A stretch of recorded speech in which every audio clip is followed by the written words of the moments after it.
Good morning student, how are you? Okay, जो मैंने कल क्वेश्चन दिए थे आप लोगों ने, आई होप मेरे ख्याल से आप लोगों ने वो सारे क्वेश्चन कर लिए होंगे और समझ में भी आ गया होगा आपका। तो today our next topic is find the LCM and HCF and verify the LCM into HCF equals to product of two number. कल मैंने आप लोगों को सिखाया था कैसे हम लोग प्राइम फैक्टराइजेशन मेथड से एलसीएम और एचसीएफ निकालते हैं। आज उसी बेस पर हम लोग इस क्वेश्चन को जो है सॉल्व करेंगे। देखिए, पहला है आपका 26 and 91। You have given the one question is 26 into 91। At first you will find the LCM HCF. तो same method we will apply year.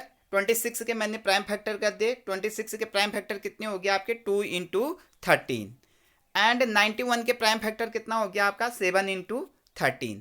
तो एचसीएफ मैंने क्या कहा था, एचसीएफ कैसे निकालते हैं कहा था, मैंने कहा था एचसीएफ में हम लोग at first product of common factor, least power of the product of common factor. अब इसमें कॉमन क्या है, व्हाट इज द कॉमन?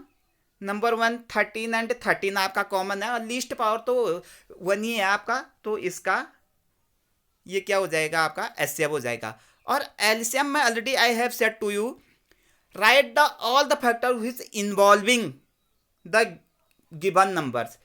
सारे फैक्टर लिखेंगे जो इसमें प्राइम फैक्टर जो इसमें इन्वॉल्व हो रहे हैं और उसकी लीस्ट पावर वाले लेंगे। देखिए, एक आपका 2 इन्वॉल्व हो रहा है, देखिए दोनों में 2 बार भी हुआ होगा तो एक ही बार लिखेंगे। देखिए 2 हो रहा है, उसके बाद आपका 7 हो रहा है, उसके बाद 13, दोनों में हो रहा है लेकिन कॉमन लिखेंगे। और इसकी लीस्ट पावर क्या है, सबकी पावर 1 ही है, सॉरी हाइस्ट पावर क्या है, सबकी पावर 1 ही है, तो इसका एलसीएम ये हो गया। अब वेरीफाई कैसे करेंगे? वेरीफाई क्या है, LCM into HCF equals to product of two number.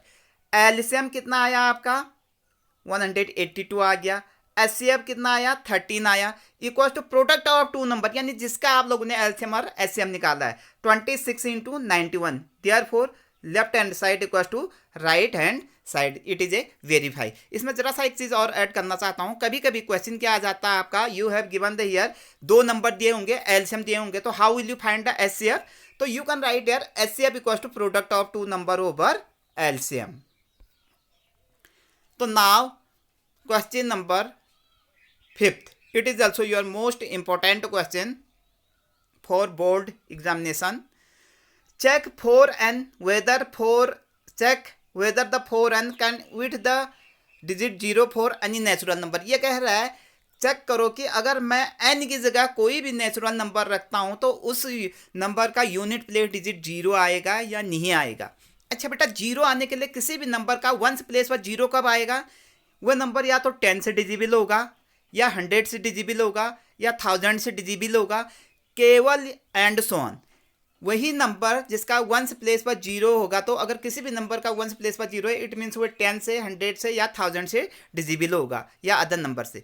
तो नाउ तो 10 के फैक्टर कितने होते हैं 2 इंटू 5। अगर मैं 100 के फैक्टर निकालूंगा तो 2 स्क्वायर इंटू 5 का स्क्वायर।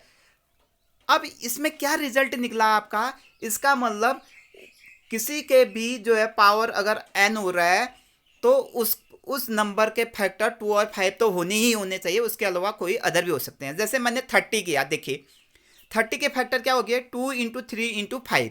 अब आपको पता है 2 इंटू 3 इंटू 5, 2 और 5 तो है ही आपका, तो इसका मतलब 100 प्लस चांसेज हैं कि n की जगह मैं कोई भी नेचुरल नंबर रखूंगा तो उसका वंस प्लेस में 0 आएगा ही आएगा। जैसे मैंने n की जगह 1 रख दिया, 2 3 जा 6 5 जा 31 प्लेस पर 0 आ गया, 2 रख दूंगा 2 3 जा 6 5 जा 30 30 30 जा 900 हो गया, 1 प्लेस पर 0 आ गया।